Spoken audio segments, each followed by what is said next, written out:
pessoal, eu sou a professora Márcia Salgueiro, eu sou nutricionista, mestre e doutora em saúde pública pela USP e sou docente do curso de mestrado profissional em promoção da saúde do UNASP. Estamos aqui em mais um Saiu em Revista, é uma live do mestrado que tem o objetivo de divulgar os artigos científicos que os nossos egressos publicam, né? Publicar um artigo científico não é uma tarefa fácil, e a gente está aqui para divulgar esses resultados para a comunidade que nos assiste, porque são resultados que são importantes para a promoção da saúde. Eu estou aqui com uma convidada mais que especial, é a Carla Giuliani.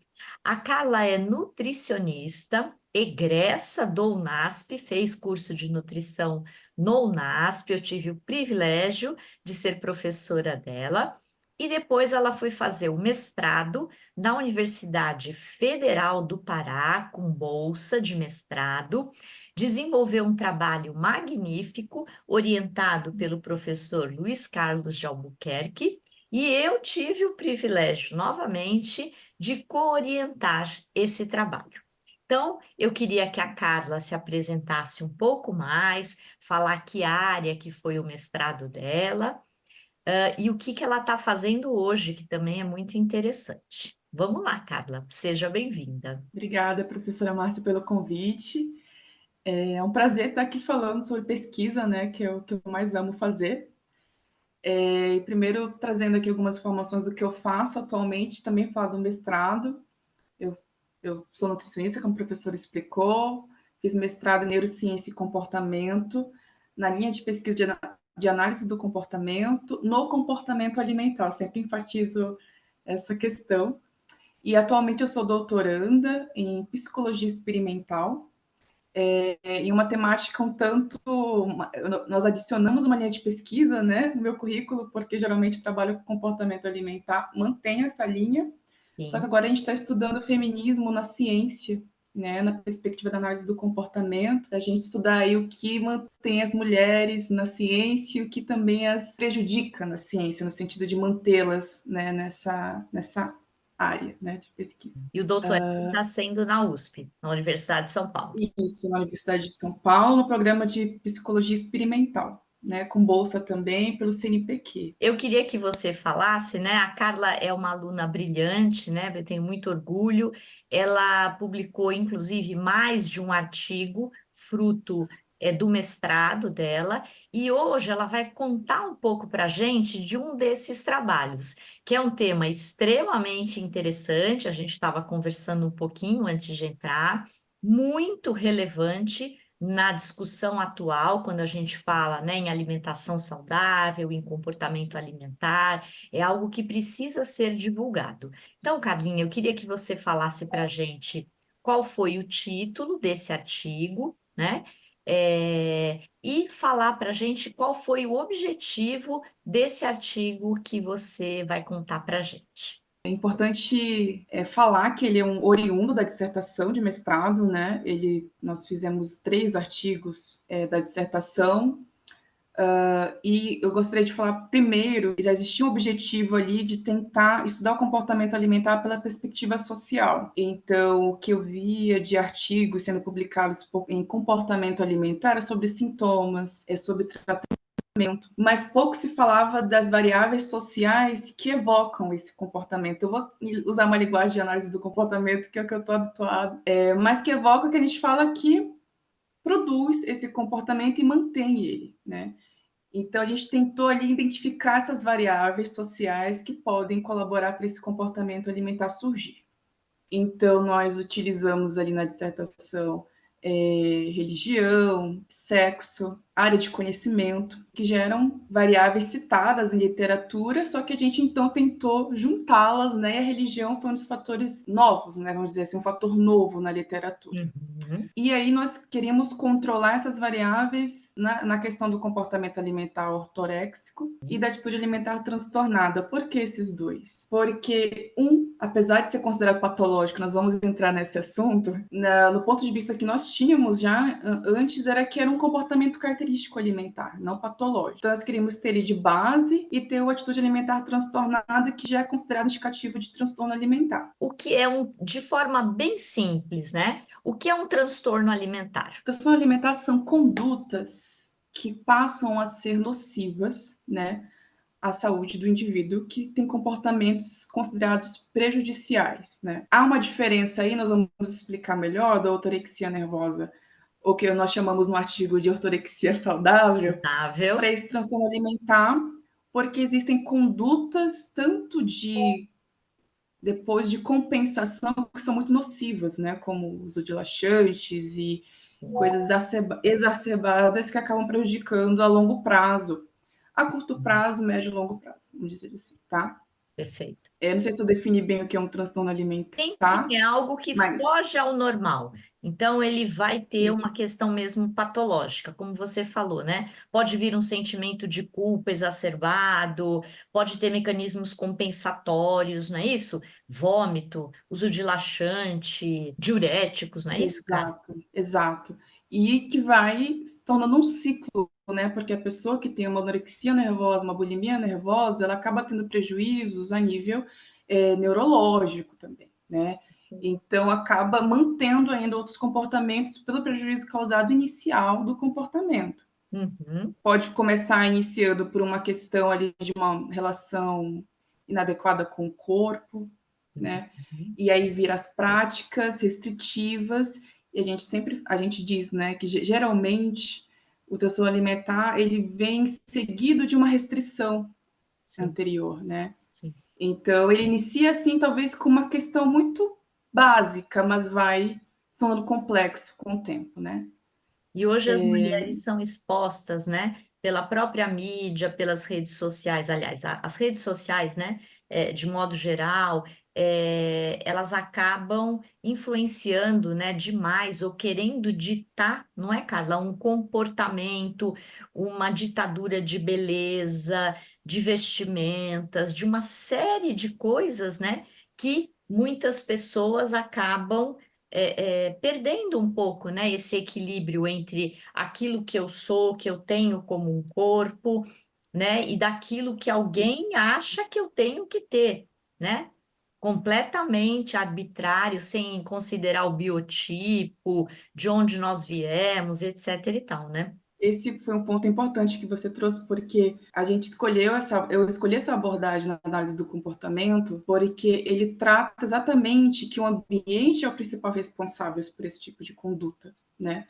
Então, se parte do ambiente, depois realmente de diferenças individuais. Então, a pessoa tem uma predisposição, uma questão ali psíquica, às vezes o transtorno alimentar está aliado a um outro tipo de transtorno Sim, psiquiátrico. sim. Então, tem pessoas que são expostas a essas questões ambientais e não desenvolvem transtorno, e tem outras que desenvolvem. Então, você vai entender isso por questão individual. Mas parte do ambiente, dessas regras de como deve ser um corpo, de como você deve comer, do quanto você deve comer, dicotômico, né? Isso aqui é bom, isso Sim, aqui é ruim. sim, Então, isso é dessa forma, né? perfeito. E aonde Agora eu que falo do você artigo. e aonde que você foi buscar esses dados, né? Essas informações na pesquisa desse artigo, esse artigo que a gente está falando hoje, que o tema já, né, deixa todo mundo louco, né? Sim, e eu tive bastante cuidado de procurar onde publicar, eu comentei com você justamente porque eu recebi muitas críticas do que eu estava inferindo ali, né? Do que estávamos inferindo naqueles resultados. E por que eu pensei nesse artigo? Porque o resultado da proporção de pessoas ortorexicas no estudo que fizemos na dissertação foi altíssimo. E corroborou com a literatura, mais de 80%. E aquilo me assustou. Não que a ortorexia ela não exista, eu só acredito que o conceito está inadequado, no sentido de caracterizar a ortorexia como patológico. Então, a primeira coisa que fizemos foi primeiro dar uma avaliada nos quesitos que estão no questionário. Então, o que está se perguntando ali para as pessoas?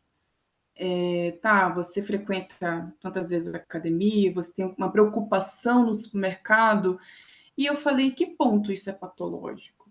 A ponto de eles comparar ortorexia com transtorno alimentar.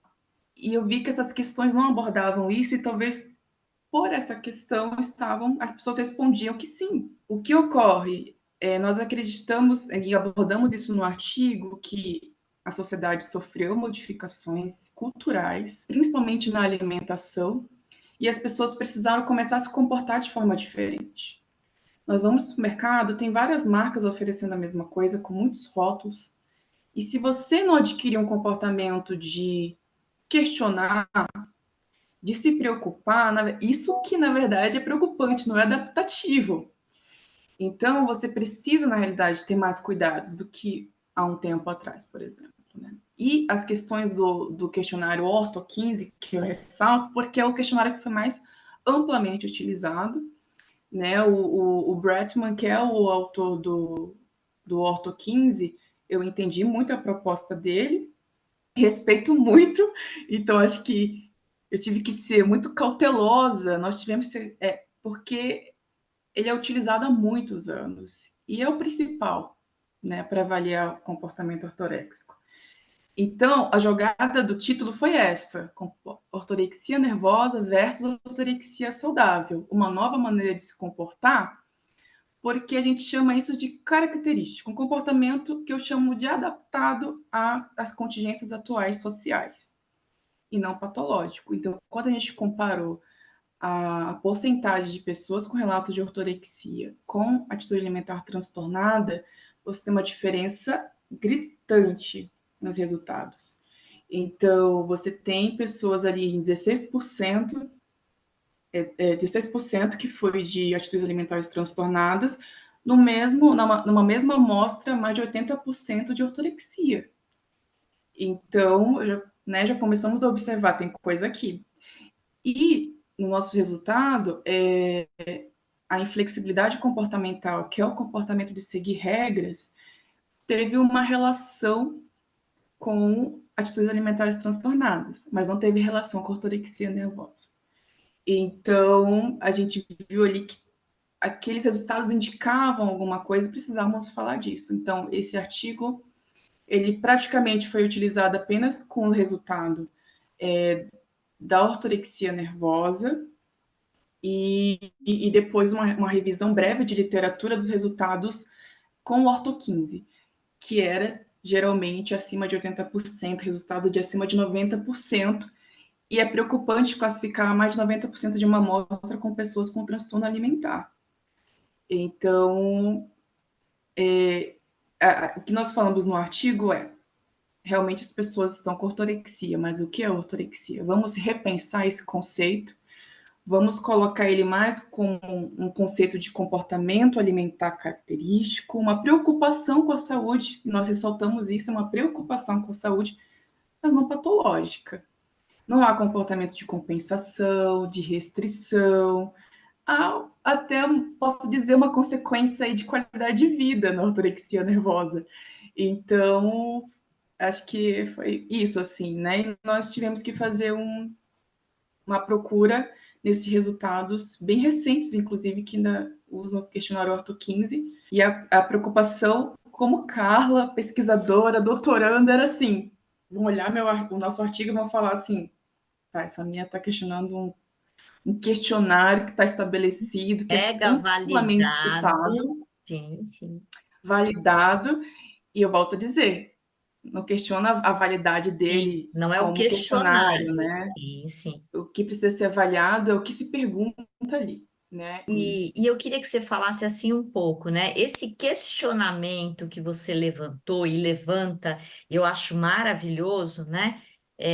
Do que é ortorexia nervosa e a ortorexia saudável, né? Essa dicotomia, que talvez não seja dicotomia. Outros autores também já começam a levantar esse questionamento e eu queria que você Uhum. falasse, porque aí parece que é uma coisa da Carla, né? Ah, a Carla tá achando. Sim. Não. Então eu queria que você falasse um pouco, né?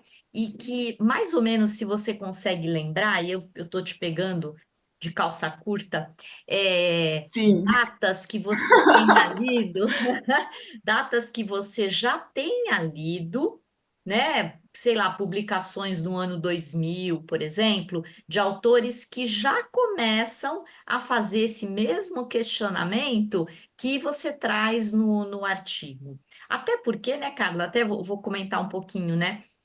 Na hora que a gente lê, né, as recomendações, por exemplo, de atividade física para a população, não é fácil a gente cumprir aquela meta de 150 minutos por semana de atividade física moderada por semana.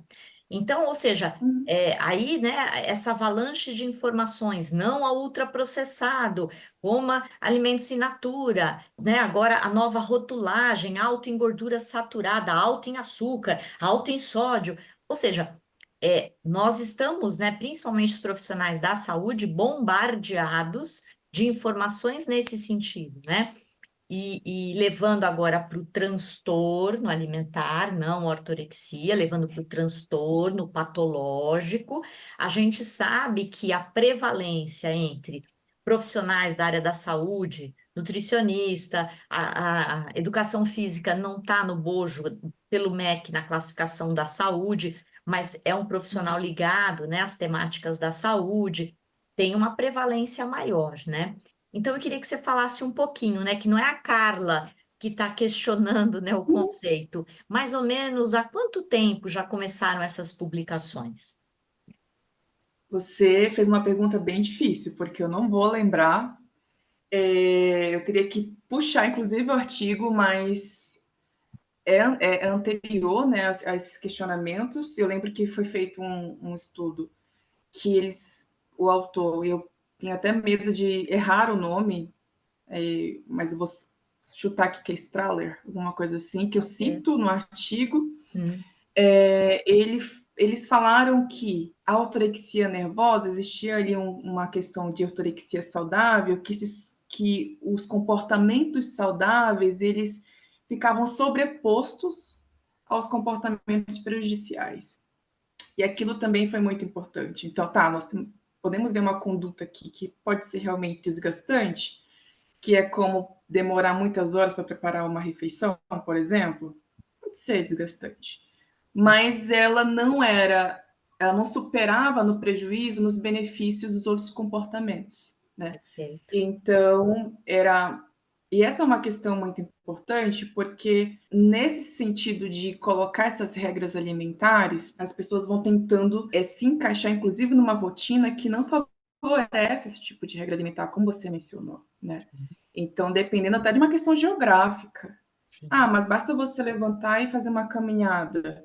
Depende do horário, se a pessoa estiver só depois das 10 horas da noite, não for tão seguro para fazer uma caminhada. E quando a sim. gente fala de mulher, é importante Pior ressaltar isso ainda, uma ainda. mulher fazer caminhada depois de um certo horário, né? Existem questões que aí eles foram estabelecendo coisas muito irreais para as pessoas, né? Isso causa um tipo de um comportamento ansioso, né? E de controle também, Hum. né?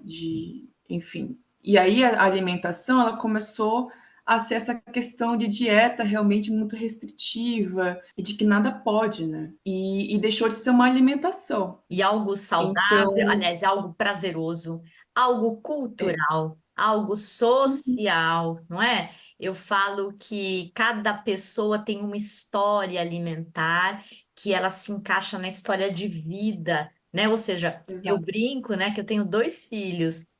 Cada um a gente, né, acha que cria igual, que também não é, né, Carla? Eu lembro até de uma discussão com o professor Luiz. A gente acha que cria igual, que falou as mesmas coisas, mas não, porque os momentos Sim. são diferentes, as vivências diferentes, e o outro que você se relaciona também é diferente, né? Enfim, cada um aqui em casa tem uma história alimentar própria, né? Com gostos, É, preferências, hábitos.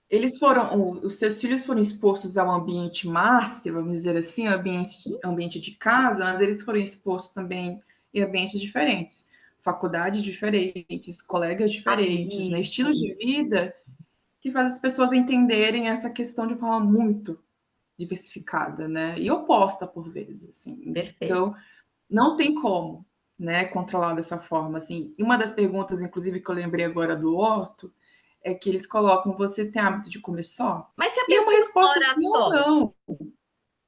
não é, Exato. Carla? E se a E pessoa se eu mora como, só? eu tenho que responder. Mas não quer dizer que é uma decisão, uma escolha, Ah, porque a gente fala que escolha, ela depende de possibilidade. Se a pessoa, na realidade, só pode comer sozinha por questão de rotina, do trabalho, enfim, ela está praticamente condicionada a comer só. perfeito. Mas ela pontuou no Orto 15, ela pontuou que ela come só. Só que isso Então, não é uma característica, vamos dizer, para pontuar de forma patológica, né? É, de repente, a exato, situação dela, né? Aquele momento que ela vive. É interessante, né, Carla, a gente olhar o instrumento de pesquisa, né? Eu acho que é isso que é bacana no pesquisador, né? Você citou esse autor e provavelmente outros, a gente sabe que tem isso no seu artigo, né? Então, o que eu quero dizer é que também tem outros pesquisadores, não é? Abrindo um pouco mais essa caixinha, né? Que a gente tem que ampliar, né? Porque senão fica muito fácil, né? É o doente e o não doente. E a gente sabe que a exato. coisa não é dicotômica, né? O ser humano não é assim, né? Os comportamentos não são assim, né? Eu queria que você falasse primeiro a conclusão desse artigo e depois que você falasse um pouquinho, né? Como que você vê, né, a conclusão do seu artigo e uma mensagem para a gente pensar em promover saúde para as pessoas. E eu quero só lembrar, gente, desculpa por não ter citado o nome dos autores, das autoras que eu utilizei no artigo, né? Mas assim, você sai de um artigo, começa a escrever outro, você realmente não consegue lembrar, né? Você utiliza os resultados, as ideias, né? Não ficam as pessoas assim. Assim, a consideração, que a gente gosta de chamar de consideração, uma Consideração. consideração final, assim, é até meio arrogante dizer isso, mas assim, o Orto 15 precisa ser revisto. E de outros estudos que questionem essa prevalência altíssima de ortorexia nervosa. Então, ou ele ser reformulado como, se bem que aí teria que fazer outro questionário, né? Sim, Ou ser conceituado de forma diferente. sim. Então, um comportamento característico, porque não encontramos em outros estudos também fizeram, até da Elias eu conheço porque foi uma colega também da UFPA, Uhum. ela também estudou ortorexia nervosa e autorregras, importante lembrar, ela foi aluna da professora Carla Paracampo, lá do UFPA, e elas também não encontraram uma prevalência altíssima, também mais de 70 e pouco, 76% de ortorexia, e uma porcentagem bem menor de autorregras alimentares. Resultado semelhante com o nosso, né? Sim, E elas também questionaram a questão dessa prevalência. Então, a prevalência e nem outros estudos que utilizaram as variáveis atitude alimentar transtornada ou autorregras alimentares com ortorexia tiveram correlação. E além de não terem correlação, não tinham uma prevalência parecida ali, sim. que se aproximasse, É era muito aproximar-se. distante. É, Então, assim, se nós classificamos um comportamento de patológico, espera-se que ele tenha uma proximidade com a outra variável que também avalia como que patológico. explica, E né? não Que foi explica encontrado. aquele comportamento, né? Realmente. É. E não foi encontrado. Então, essa foi uma consideração, assim, a principal, assim, de outros estudos, e o nosso, que não encontrou essa Relação. aproximação entre essas duas variáveis, e que ele precisa ser avaliado pelas perguntas que ele faz, Perfeito. né? Então, que deixa o participante ali meio que sem muita saída às vezes, né? Eu sei que o questionário ele não pode, vamos dizer assim, controlar todas as variáveis que Uhum. ele Sim, controlam a resposta do sim. participante, mas aí tem que dar pelo menos uma validade do que ele está Sim. avaliando, né? Não pode deixar uma Então, lacuna, a gente. talvez, né, Carla, tão grande, né? É. Exato. E se ele está deixando, eu acho E que é quem lê o isso que você artigo, se falou, quiser ler o né? artigo, Pode falar, e Carla. se quiser ler o artigo, né, ortorexia nervosa versus ortorexia saudável, uma nova maneira de se comportar, vai, nós citamos as perguntas, né, Sim, do sim, questionário, eu que lembro disso. deixa essa situação duvidosa. Eu acho que é importante, né, Carla? Quando a gente faz esses questionamentos, né, é exatamente o que você está falando. Eu não acho que seja uma arrogância, não. Eu acho que talvez seja como esse questionário ele foi validado, ele foi, né, criado e validado lá atrás, né? E a sociedade vem mudando. E Exato, sim. talvez realmente ele precise de um outro olhar agora, nesse momento, né? Para essa sociedade, para os tempos atuais. Então, eu acho que é um pouco disso, né? Como você falou, talvez ter uma avaliação melhor por questão, criando, sei lá, score, sei lá, alguma outra forma, né? Que eu Uhum. acho que é o caminho mesmo da ciência, né? Acredito que na área da saúde o estigma é muito utilizado, né? Principalmente quando sai um conceito sobre comportamento alimentar. E a proposta até da dissertação era justamente isso, não olhar para as pessoas que estão ali sendo atendidas como comportamentos isolados, responsabilidade individual e que ali vai ter ser tratado apenas sintoma, né, em um tratamento. Você tem que entender o que antecede esse comportamento.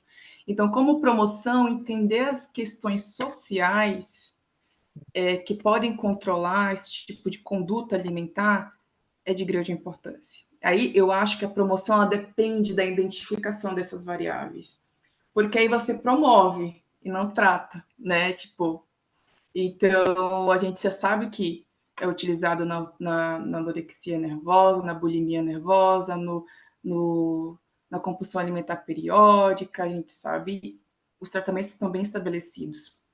Agora, existem também poucas respostas nos quesitos das questões ambientais verbais, inclusive, tá? A gente estudou, a professora Márcia sabe disso, o professor Luiz Carlos é especialista em ambiente verbal, então Exatamente. a gente sabe como o que se fala, as regras estabelecidas socialmente faladas também podem controlar o comportamento. Identificando isso, é possível promover mais saúde, né? É Eu acho que ampliar respondi. mesmo, né, Carla? Não, é bacana, não só o título, né, do artigo, eu acho que ele é maravilhoso. E a Carla queria dar uma palhinha, né, nesse último artigo, é o terceiro, né, Carla, que está submetido, Sim. fruto da dissertação, né, é dela, ela queria dar uma palhinha aí sobre esse artigo. Vamos lá. Bom, esse artigo ele é o que tá mais, que demorou mais a sair do forno, ainda está em processo, né? Nós estamos aí, eu posso acho que até falar em onde a gente quer publicar, que é no Fronteiras em Psicologia. E foi o que mais a gente guardou ali alguns resultados, porque ele seria realmente o mais no sentido de usar mais as variáveis do estudo, né? Uhum, Então, o título dele é Análise e Controle de Variáveis de Transtornos Alimentares em Flexibilidade Comportamental. sim. Por quê? Foi justamente as duas variáveis que nós encontramos correlação, uma correlação mediana, né, que foi forte, inclusive, né? Então, o que a Uhum, gente pegou ali do resultado foi que pessoas mais seguidoras de regras apresentaram uma correlação, também apresentaram respostas para atitudes alimentares transtornadas. O que é isso? Pensamentos, crenças, comportamentos inadequados em relação à alimentação. E que envolve compensação alimentar, vômitos de laxantes, etc. e tal, inclusive restrição alimentar. Então, a gente tem realmente ali bem conceituado nas questões abordadas o que é um comportamento alimentar transtornado. transtorno. E a gente aborda ali os resultados pelo controle por justificativas, que é o nosso queridinho da pesquisa, porque é uma área que se fala da análise do comportamento, que as regras e justificativas, eu não vou explicar tudo, né? Mas Sim. regras e justificativas são componentes verbais que evocam e mantêm comportamento.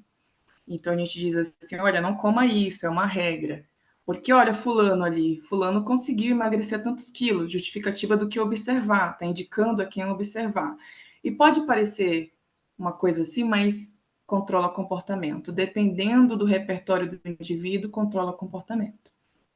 Então, a gente está abordando esses resultados pelo controle por regras justificativas e trazendo aí essa relação de que regras sociais elas podem ser utilizadas também como uma forma de controle social no sentido bom, porque se a gente não tivesse regra, a gente estaria não sei como, né?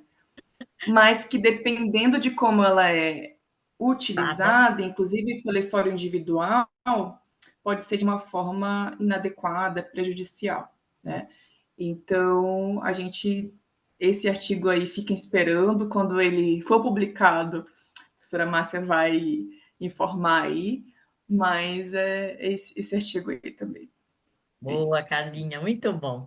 Muito bem, então estamos aqui no nosso Saiu em Revista, finalizando aí mais uma entrevista, com muito orgulho, eu fiquei até emocionada de ver, né? Ela foi nossa aluna no curso de nutrição do NASP, depois foi fazer mestrado numa universidade federal, que não é fácil, com bolsa. Desenvolveu um projeto maravilhoso numa área que envolve a nutrição, mas uma área assim bem específica, né, do comportamento alimentar, e foi brilhante, né? Então acho que é sucesso. Sair 3 artigos, né, de uma dissertação de mestrado, porque foi um trabalho, né, realmente muito bom para a gente conseguir tirar, né, 3 frutos, né? Então eu só tenho aí a parabenizar a Carla, ela tem uma trajetória brilhante, logo finaliza aí o doutorado dela e é muito orgulho aí para nossa instituição, tá bom? Agradeço Obrigada. mais uma vez a Carla e vou finalizando aqui a nossa live.